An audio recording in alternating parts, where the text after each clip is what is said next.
So, Evan, you and I have a lot of stories to share We back in do. the 80s when Yeah. I was booking you to Yeah. open for big acts. And my favorite one all time was Marvin Gaye. Yeah. How was that? I know he was like 90 minutes late, and I ended up entertaining his band while they were waiting.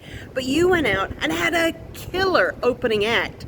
Yeah, I really had a great show, and the reason he was late, and a lot of people don't know this, and I found this out afterwards, was because of the bomb scare.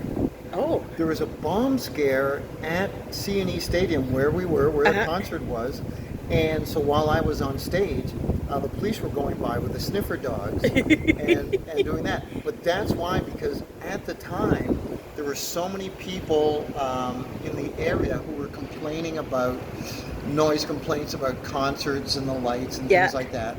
That's why the city of Toronto locked it. They said, okay, nothing after 11 p.m.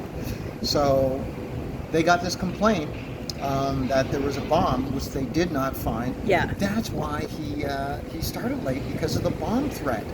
Well, we all thought it was he was hiding out from the Colombian drug lords hitmen that were at the old Westbury Hotel up at Yonge and College. Oh, yeah. And he was yeah. hiding there, and he arrived with two security guards, Yeah. wink, wink, and they were dressed in zoot suits with hats with big feathers, and they were armed. Did you know that? Oh yeah, yeah. And my dressing room was the only, for whatever Yeah. reason, on the property was the only dressing room. Remember that they could Yeah. have liquor.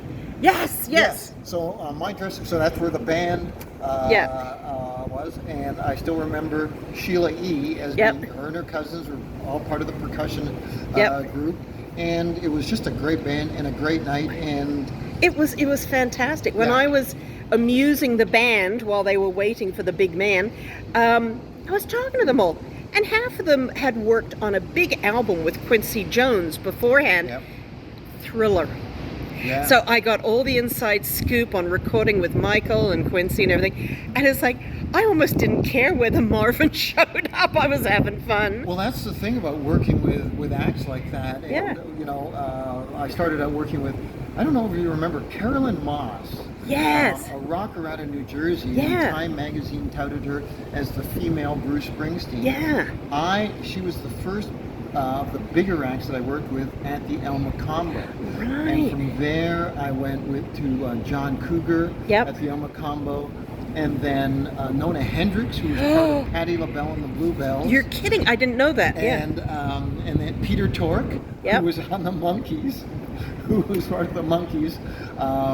And then Midnight Oil. Oh, of which is course, a yeah. fantastic band. And Aussie, Aussie, Aussie. Yes, and it was the only time that I walked on stage and the microphone hit me in the forehead.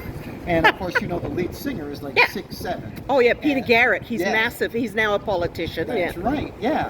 And he brings his own microphone to the gig. Yeah. And that's the one I used. And it just it hit me in the forehead, and I thought, my God, I'm 6'4", and I don't know what's. And then we passed each other in the hallway, and I thought, oh, I get it now. Yeah. I see what's going on.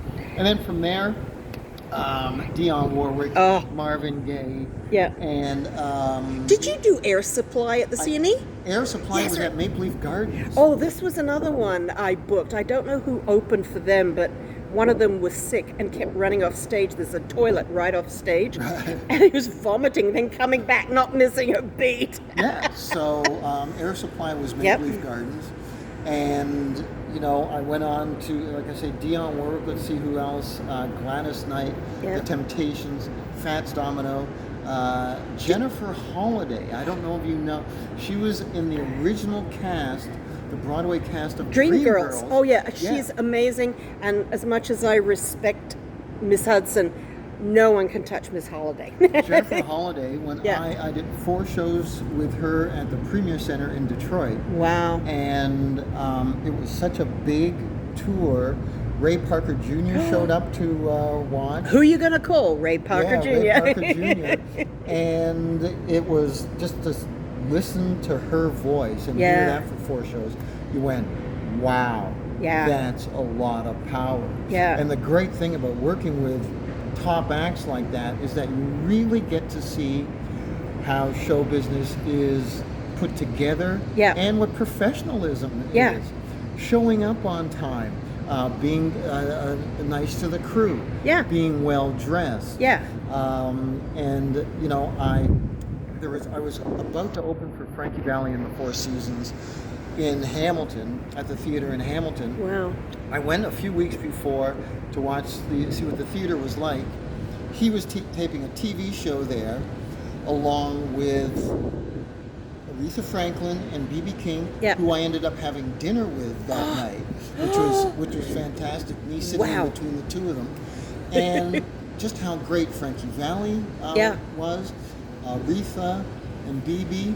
And there was one guy who was a one-hit wonder by the name of David Soul.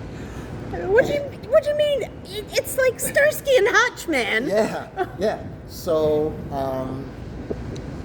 we haven't heard from him Yep. since. Yep. And his attitude was he was walking around like he owned the building, and the others who are, you know, who should be on Mount Rushmore. Yeah. And they were nice, right? Couldn't have been nicer. Wow. Couldn't have been nicer.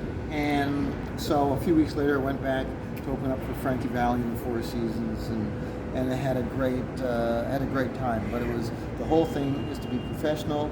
You're there to entertain the audience, and you focus on the show. Yeah. It's all about the show. Well, that's why I loved booking you all the time, especially for the grown-up acts, because I could always rely on you to deliver. And you work clean, Yes. which is really good. Yes. So anybody watching this, if you want an incredible and clean MC or comic performer, Evan's your man. Call me. Yes.